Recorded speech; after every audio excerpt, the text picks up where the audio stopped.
First Love by John Clare. First Love is a poem which deals with a man who's really trying to express to an imaginary reader about the love that he feels about a woman, but from afar. He's not actually really met her or knows her, it's just he's fallen in love for the first time from afar. We don't actually meet this woman or really hear a lot about her at all in this poem. All we really hear about is about this man falling in love and how it makes him feel. So, starting with the title, obviously the idea that it's his first love is important. It lets us know right from the outset that it's the first time that he's fallen in love and brings with it lots of emotions and feelings to us. If you've not been in love before, very much you'll have maybe a picturesque kind of idea of what your first love will be like, or if you have been in love before, it takes you back to that place again.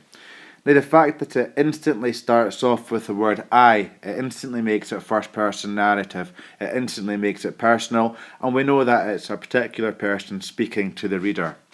So I never was struck before that hour. Now, struck's quite a violent word. It's a violent word. And it's not something that you necessarily would associate with being in love. You can be struck by love, but also there's a play on words there with hour and struck as well, obviously when a clock strikes a certain time. So I never was struck before that hour with love so sudden and so sweet. The repetition of the S sound, the sibilance here, you could very much say that the sibilance equals like a whispering kind of sound. So sudden and so sweet. So sudden and so sweet. It's that idea of it being whispered. Her face, it bloomed like a sweet flower. Obviously, the idea, the word choice of bloomed here, it means that it's at its final point of a flower's journey is when you've got a flower there and you see it and it blooms and oh, it's all beautiful. That is the idea there that is going. So her face, it bloomed like a sweet flower. Now the idea with bloomed also represents the colour red. When a face blooms, it goes red. Now that could be out of love or it could be out of embarrassment.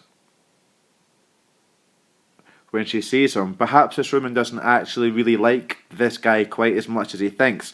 So it's the idea there that her face is bloomed. It's either because she's embarrassed because she's realised that he loves her or he likes her, or perhaps she's embarrassed because she doesn't like him. So it's very ambiguous. That's a good word to know. Ambiguous.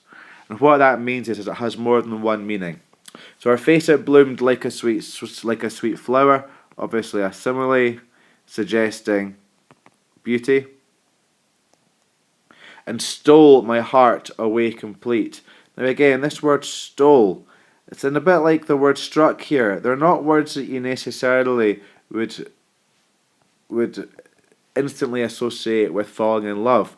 And the idea of steal also suggests the denotation of steal is to take something without permission, and the connotation here is that she really has stolen his heart from him. She's stolen it without his permission. Although he seems to quite like it, there is that idea that's created that it's been taken without his permission. It wasn't really hers to take, and she's taken it, and it's complete. The word choice of the word complete. The heart's been taken away completely.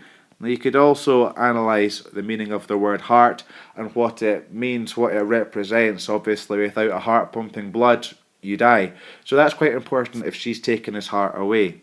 Now we've then got interesting word choice here. My face turned pale. So her face has bloomed, it's gone red, whereas his face has turned pale. Perhaps he's realised that he's in love and there's nothing he can do. It's as pale as deadly pale. Now again, it's a simile again. And it's an idea that it's comparing his face to being almost like death. Now again, that isn't something you really instantly associate with falling in love. It goes on to tell us that my legs refused to walk away, and when she looked, what could I ail? My life and all seemed turned to clay. Now the idea here, my legs refused to walk away, and when she looked, what could I ail? It's the idea, there's an idea there with the word ail of pain, or hurt, or heartache, or something very negative. It's the idea that when she looked at him, What could he do? What could he do almost but feel pain? And then we get this sentence here, my life and all seemed turned to clay. Now, clay is obviously something that's very moldable. It's very malleable. You can mold and move clay and manipulate it, being a key word, the idea of manipulation. Mold is, but it's also manipulate as well. You manipulate clay to make it whatever you want. And there's an idea here that since he's fallen in love, he's had his heart now stolen away from him. He almost feels like he's died. And when she's looked at him, what else can he do but hurt? All his life has now turned to clay. My life and all seemed turned to clay. All his life was able to be manipulated and moved as this woman. Stanza 2. We now see on to the idea that, and then my blood rushed to my face. Again, this idea of blood being mentioned. Now, it suggests both the depth of his feeling, the blood inside his body. It goes to his very core, how in love he is with. And obviously, blood being important, again, linked to the heart. There's a direct link there with the heart in stanza 1. Without the heart, the blood can't pump around the body, you die. However, blood also has the connotation of pain as well. If you're hurt or if you're cut, you bleed. And so there's definitely an association with the idea of pain there. And then my blood rushed to my face, so now both him and the woman are red, and took my eyesight quite away. The trees and bushes round this place seemed midnight at noonday.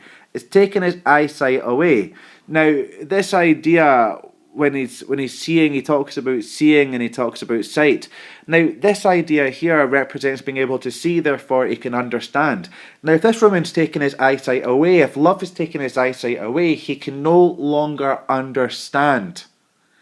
Without sight, he cannot see. Therefore, the trees and the bushes, all of nature, all the natural things he was able to appreciate before, seemed midnight at noonday. Now, midnight's got an instant link with darkness, of danger, and it's an idea that you would expect if this guy had fallen in love, you'd expect his days to be blue skies, no clouds, birds tweeting, long luscious green grass and everything beautiful. But it's not. He's actually saying since he's fallen in love, it's taken his eyesight away, so it's made him blind. Not only that, the trees and bushes, all of nature seems dark now. Even though it's noonday, even though it's the middle of the day, everything now seems dark. Everything now seems dark. And that is not a positive thing. He goes on to tell us he could not see a single thing. He could now see nothing. Words from his eyes did start. They spoke as cords do from the string, and blood burnt round my heart. Now this really gets a bit confusing, but it tells us that things are not good here, really. He can't see a single thing, so whilst he's in love, he can now see nothing else. Not even love. He's completely blinded. He's confused. Words from my eyes did start. He started trying to almost speak with his eyes, but still nothing would really come out. He couldn't really express what he was trying to say. Again, it's this idea of not being able to understand, communicate. It's almost losing his senses. And then what we see here is they spoke as curses from the string, and blood burnt round my heart. Again, repetition again of this word blood being mentioned. Again, both different meanings. You've got alliteration here as well with blood and burnt. The blood burnt round my heart. The idea there is that it's burnt, it's a negative feeling. So this idea of blood burnt being a very dark, negative colour, blood being a very obviously red colour, but there's a contrast there with the red and the black. There's a real contrast between emotions. Black is a very negative colour. It has negative connotations. It's certainly not really how you'd want to describe falling in love, as your blood burning round your heart, possibly causing damage. And again, you've got repetition of the word heart there. It then finally goes on to this third, final stanza, and it's really his realisation that life and falling in love isn't possibly really his thing. Again, it goes on again with more negative word choices. It asks, are flowers the winter's choice? The winter obviously being a very cold time where all sorts of nature dies. Now, it talks about nature earlier on in the poem, and this idea of flowers, which are part of nature, beauty, representing life, is it the winter's choice? Very few flowers really grow in winter, so there's a real negative idea there. It goes on to ask, is love's bed always snow? Now again, snow being very cold, being very dangerous, snow can always kill. The love you would normally associate with being very warm, of being a bright, vibrant red kind of colour. So that red colour being juxtaposed, being contrasted with this snow is really quite a startling contrast again. You've got red and black being contrasted at the end of stanza 2, and you've got red and white now being contrasted. It's Again, it's not a negative, it's not a positive image. He goes on to tell the reader that she seemed to hear my silent voice. Now, silent voice is an oxymoron. How can the voice be silent if there's a voice that's speaking? So it doesn't really make sense. So she seemed. Again, it's not a positive word choice. Seemed is uncertain. He thinks that she may have heard a silent voice, but it's not love's appeals to know. He goes on to tell us, I never saw so sweet a face. Again, sibilance there, saw so sweet a face as that I stood before. He's never seen somebody as beautiful as this. It's almost he's now come to accept it. It's full of confusion, this poem. There's no real certainty in here. For somebody who's just fallen in love for the first time and decided to write a poem about it, he doesn't know the girl, he's not really met her, he's just seen her and his life's completely changed. And it's these final 2 lines here which really show us and really tell us just how much his life has changed. He tells us, my heart, again, repetition again of the word heart, his heart, his lifeblood, the thing that gives him life, has left its dwelling place. A dwelling place, the word dwelling in itself has quite a comfortable, nice sound to it. A dwelling place is some place where somebody lives, some place that they feel safe, somewhere where they feel accepted. He tells us, the last 2 lines, he tells the reader that his heart has left its dwelling place and can return no more. And that idea there that it's left it and can return no more, it's very final, there's no question about it. It's not, again, this innocence that he had perhaps enjoyed before falling in love, he is now completely lost, and he realises this. And this is really the recognition. It's a recognition that things will never be the same again, that although he's been in love, although he's now experienced that, things will never go back to perhaps being as simple as they once were.